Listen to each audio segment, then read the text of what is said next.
واضرب لهم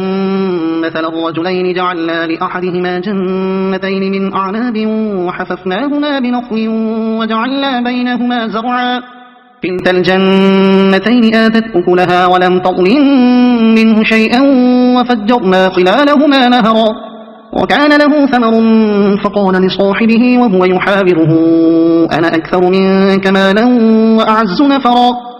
ودخل جنته وهو ظالم لنفسه قال ما أظن أن تبيد هذه أبدا وما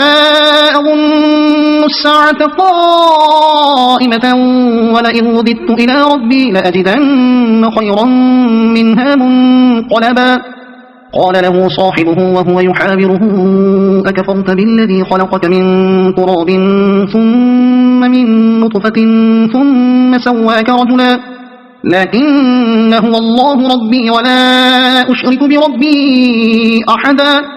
ولولا إن دخلت جنتك قلت ما شاء الله لا قوة إلا بالله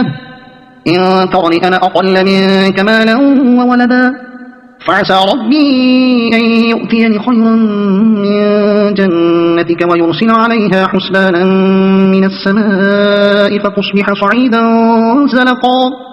أو يصبح ماؤها غورا فلن تستطيع له طلبا وأحيط بثمره فأصبح يقلب كفيه على ما أنفق فيها وهي خاوية على عروشها ويقول يا ليتني لم أشرك بربي أحدا ولم تكن له فئة ينصرونه من دون الله وما كان منتصرا هنالك الولاية لله الحق